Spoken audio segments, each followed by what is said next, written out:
Assalamualaikum warahmatullahi wabarakatuh. Apa kabar para mahasiswa Universitas Terbuka? Dalam mata kuliah Statistika Ekonomi dan Bisnis, eh, saya sebagai dosen pengampu akan memberikan beberapa materi terkait mata kuliah hari ini dan juga beberapa outline yang harus kalian pahamin. Yang pertama adalah kita akan belajar terkait dengan teori regresi, yaitu hubungan antar variabel, pengertian, dan juga cara membuat grafik regresi linear melalui Excel. Yang pertama, untuk hubungan antar variabel. Nah, variabel itu adalah suatu ciri sifat karakteristik atau keadaan yang melekat pada subjek. Nah, jadi misalnya kita ambil contoh ada 10 orang.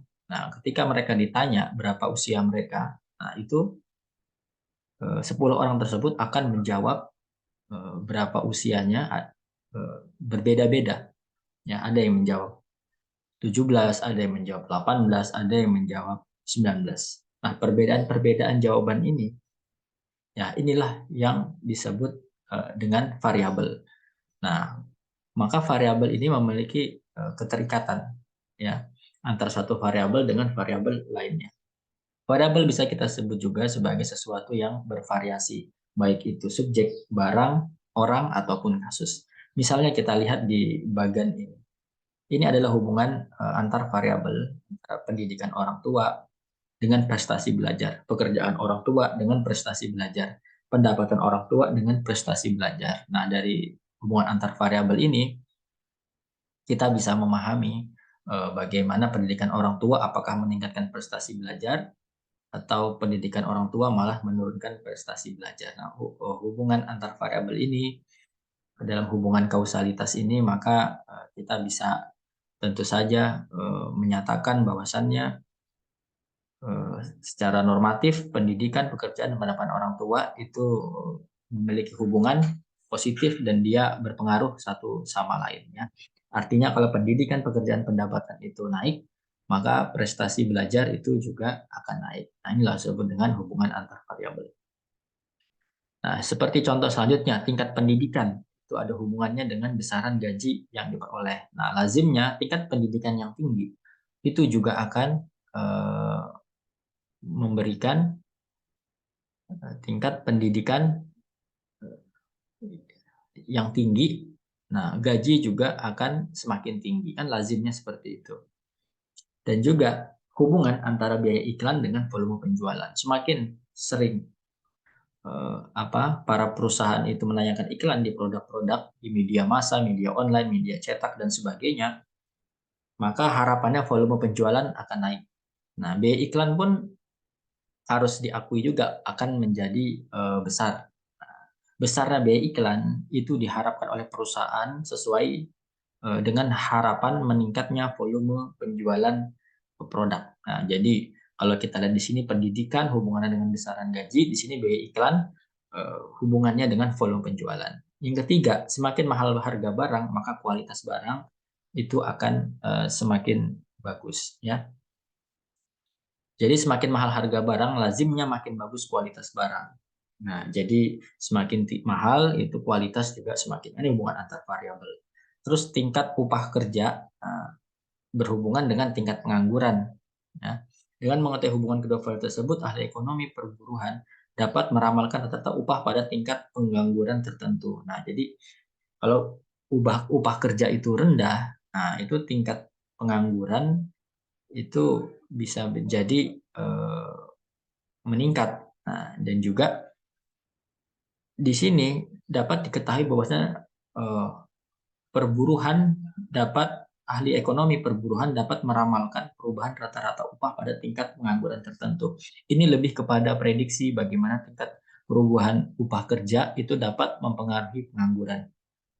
Nah, secara lazimnya upah kerja itu meningkatkan produktivitas. Ya, kalau upah kerja itu malah meningkatkan pengangguran, nah ini artinya ada yang salah. Nah, bisa dilihat di variabel-variabel lainnya.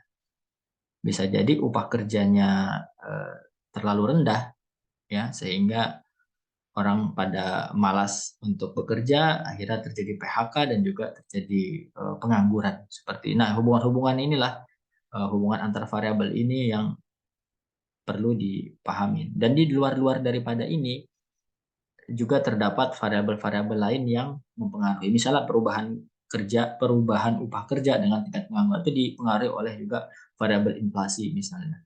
Misalnya kenaikan harga-harga terus upah kerjanya rendah, sedangkan harga-harga pada naik. Nah, itu kan menyulitkan para tenaga kerja ya, sehingga terjadi apa? eh, bisa terjadi PHK besar-besaran juga di situ di suatu perusahaan tersebut. Nah, jadi upah kerja ini itu ada hubungannya dengan tingkat pengangguran. Lagi.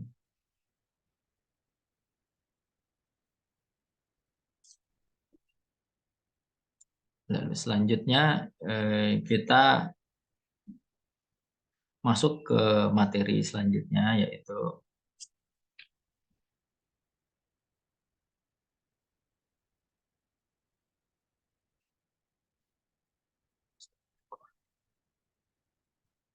materi selanjutnya kita belajar tentang pengertian dan fungsi regresi itu apa sih. Nah, regresi itu adalah sebuah metode yang berfungsi untuk memprediksi pengaruh dari dua atau lebih variabel fungsional tertentu. Nah, biasanya regresi ini dikaitkan dengan model matematis untuk melihat bentuk-bentuk hubungan variabel. Nah, terus apa sih fungsi regresi itu? Nah, untuk melihat fungsi regresi itu saya membaginya menjadi tiga. Yang pertama adalah memprediksi resiko dan peluang. Ya, untuk memprediksi resiko dan peluang. Nah, bagi pebisnis, tentu perlu adanya prediksi resiko dan peluang untuk di masa depan. Nah, untuk itu regresi adalah salah satu cara untuk mengoptimalkan peluang di masa depan. Nah, analisis data pelanggan yang dengan metode ini memperlihatkan kenaikan dan penurunan sales dalam periode tertentu. Nah, dalam hal ini juga pebisnis tentu saja bisa mempersiapkan ketersediaan barang hingga memastikan proses pemasaran dan penjualan itu lebih optimal. Ya, artinya ada risiko dan peluang yang harus dipahamin oleh untuk para pebisnis. Nah, jadi kenaikan dan penurunan penjualan dalam periode tertentu itu bisa dicegah atau bisa ditingkatkan melalui ketersediaan barang dari proses hulu sampai hilirnya dan semua itu bisa dilihat lebih optimal dengan menggunakan regresi. Lalu yang kedua adalah kita melihat mengatasi kekeliruan dalam pengambilan keputusan. Nah, misalnya dalam menjalankan tugas itu, manajer itu kan membuat keputusan dan berusaha meningkatkan penjualan. Nah, oleh karena itu perlu kemampuan analitis dan ketelitian agar keputusan dan pekerjaan tidak merugikan perusahaan. Nah, metode regresi ini fungsinya apa? Dia dapat memudahkan manajer dalam memperbaiki kekeliruan. Misalnya, dicek itu beberapa manajer memperkirakan jam buka toko terhadap kenaikan salesnya. Jadi penjualan itu naik eh, apa terjadi penjualan di toko tersebut pada jam-jam berapa. Nah, itu bisa dilihat melalui analisis regresi. Jadi bisa fungsinya mengetahui kekeliruan dalam pengambilan keputusan.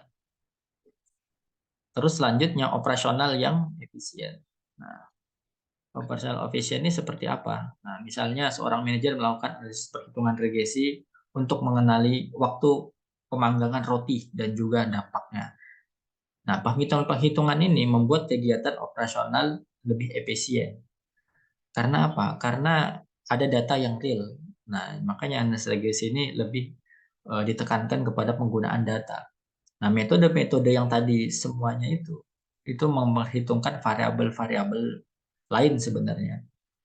Nah, nanti dijadikan satu dan semuanya itu dapat memperkirakan kegiatan operasional yang efektif dan efisien. Nah, contoh tadi misalnya waktu pemanggangan roti dan dampaknya bisa dilihat berapa lama, terus sebentar pemanggangan roti apakah ada dampaknya untuk operasional perusahaan. Nah, misalnya juga dampak suatu kulkas terhadap suatu makanan. Nah, seperti apa? Seperti jangka waktu penyimpanannya. Nah, dengan begitu kita tidak perlu berasumsi-asumsi lain karena ada data real di depan kita yang kita bisa analisis. Nah, jadi dampak suhu kulkas, kalau suhu kulkas itu terlalu tinggi, mungkin makanannya bisa jadi rusak. Nah, sehingga waktu penyimpanannya harus diatur lagi. Nah, selanjutnya adalah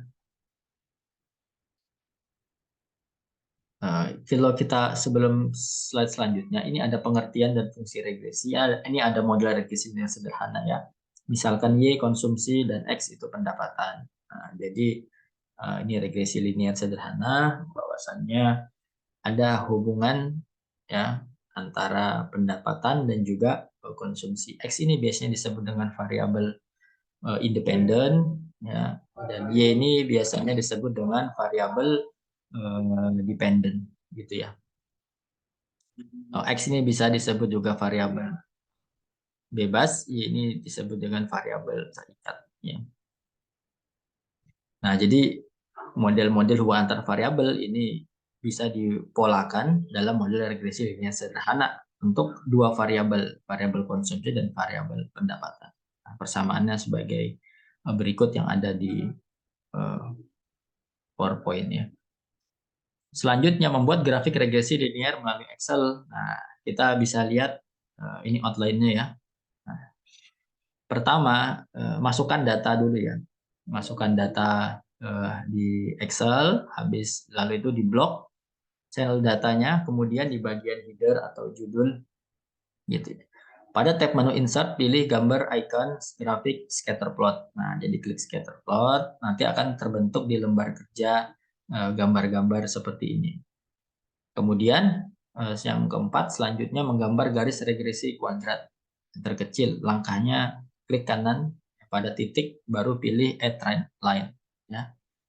Jangan lupa di display equation on chart ini diklik juga. Nah, habis pilih add, nanti kemudian muncul sebuah panel di sebelah kanan, pilih bentuk garis linear. Ya, garis linear. Dan jika mengetahui rumus regresi, bisa scroll ke bawah, pilih display equation. Nanti akan muncul rumus regresinya. Nah, selanjutnya mengubah warna garis linear. Nah, bisa beralih ke menu tab fill dan line. Nah, jadi bisa dipilih aja ini warna-warnanya dan juga bisa dilihat garis-garis apa, apakah mau bentuknya garis panjang gini, garis solid, atau garis terputus-putus, itu terserah kalian saja. Nah, terus nanti hasil akhirnya adalah seperti ini. Nah, dalam grafik regresi, nah variabel bebas atau dependent harus selalu pada sum X dan independen pada selalu sumbu Y. Ini sumbu Y-nya di sini, sumbu X-nya di bawah sini. Nah, titik-titik ini adalah hasil daripada data-data di awal tadi yang kalian masukkan, yaitu data-data ini, ya, harga rumah dan feet persegi. Nah, ini variabel X-nya kita lihat, jadi jangan sampai salah masukkan variabel X-nya mana, variabel Y-nya juga mana. Nah, variabel X harga rumah, variabel Y-nya feet persegi. Itu ini bisa kalian lihat referensinya ya di Pustaka UT dan juga di beberapa buku dan juga beberapa web untuk materi hari ini. Oke, itu aja. Sekian dari saya. Terima kasih untuk semuanya. Saya akhiri. Wassalamualaikum warahmatullahi wabarakatuh.